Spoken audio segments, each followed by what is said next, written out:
नमस्कार मैत्रिणींनो, स्टायलिश वुमनमध्ये तुमचे खूप खूप स्वागत आहे।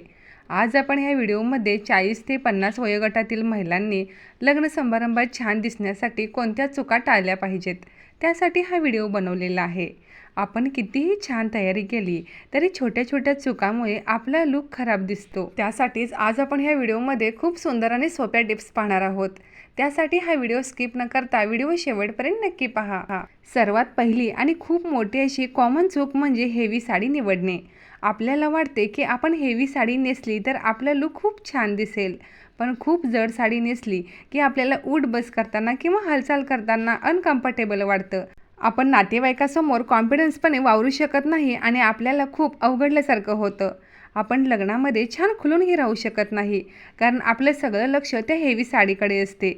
त्याऐवजी आपण छान अशा लाईट वेट रिच लुक देणाऱ्या सॉफ्ट सिल्क साड्या निवडायच्या आहेत, ज्या छान शरीरावरती सेटल होतात आणि आपल्याला त्याचा अजिबात त्रास होणार नाही आणि चारचौघीमध्ये खूप उठूनही दिसतील अशा साड्यांची तुम्ही निवड करा। त्याने तुमचा लुक खूप छानही दिसेल आणि तुम्ही नातेवाईकांसमोर छान वावरू शकाल। दुसरी आणि महत्त्वाची चूक म्हणजे ब्लाऊज फिटिंगमध्ये नसणे। अनेक वेळा तो ब्लाऊज खूप टाईट होतो तरी कधी लूज होतो आणि कधी शोल्डरवरून ते ब्लाऊज घसरेल की काय असे वाटते। मग असे ब्लाऊज अजिबात छान वाटत नाहीत। त्यामुळे ब्लाऊज हे तुमचे परफेक्ट फिटिंगचे असायला हवेत।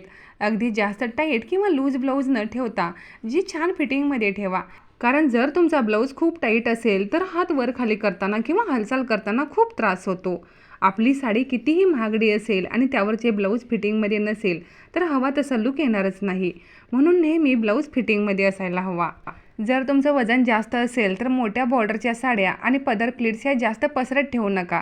त्याने तुमचा लुक अजिबात छान दिसणार नाही आणि ह्यामध्ये तुम्ही खूप जाड दिसाल। त्यासाठीच तुमचा बांधा नाजूक दिसण्यासाठी पदर प्लीट्स या नाजूक ठेवा आणि नाजूक बॉर्डर असलेल्या साड्यांची निवड करा, म्हणजे तुम्ही साडीमध्ये खूपच एलिगंट दिसाल।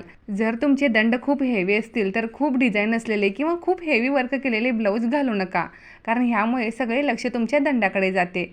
त्यामुळे साडीसोबत आलेले ब्लाऊज निवडा किंवा प्लेन ब्लाऊजची निवड करा, ज्यामुळे तुमचा ओव्हरऑल लुकसुद्धा सेटल दिसेल।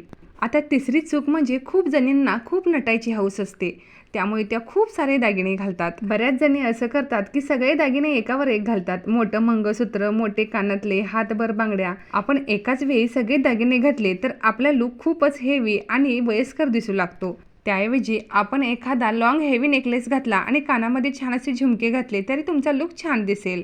अगदी एक हेवी गळ्यामध्ये पीस आणि बाकीची ज्वेलरी सिंपल ठेवा। आणि जर तुम्हाला 2 नेकपीस घालायचे असतील तर ते नाजूक असायला हवेत, मग एखादा शॉर्ट आणि लॉंग नेकपीस ठेवू शकता। बऱ्याच वेळी आपण कार्यक्रमामध्ये छान असा ट्रेंड पाहून हेअरस्टाईल करायला जातो, पण सगळ्यावरच सगळ्या हेअरस्टाईल सूट होत नाहीत। त्यामुळे तुमचा चेहरा लांबट आहे की गोल हे पाहूनच तुम्ही हेअरस्टाईल करा। पुढच्या बाजूने प्लेन हेअरस्टाईल करून बन गजरा लावू शकता किंवा छान असे कर्ल हेअरस्टाईल करू शकता। जर तुम्ही केस मोकळे ठेवणार असाल तर सॉफ्ट कर्ल हेअरस्टाईल खूप छान दिसेल, किंवा गजरा बन हेअरस्टाईल केला तर खूप छान दिसेल आणि तुमच्या एजला खूप सुंदर दिसेल। आता शेवटची चूक म्हणजे चुकीचे कलर निवडणे। काही कलर्स आपल्याला फ्रेश लुक देतात तर काही कलर्स डल दाखवतात। त्यामुळे नेहमी लग्न समारंभात साड्यांची निवड करताना साड्या फ्रेश आणि ब्राईट कलरच्या निवडा, जे तुमच्या लुकला चार चांद लावतील। लग्न समारंभामध्ये साड्यांची निवड करताना red colour, baby pink colour, bright pink colour, blue colour, wine colour असे कलर्स निवडायचे, जे लग्न समारंभात खूप उठून दिसतात आणि रॉयलही दिसतात। त्यामुळे लग्न समारंभामध्ये तयार होताना ह्या छोट्या छोट्या टिप्स नक्की लक्षात ठेवा आणि हा व्हिडिओ जर तुम्हाला हेल्पफुल वाटला असेल तर व्हिडिओला एक लाईक जरूर करा।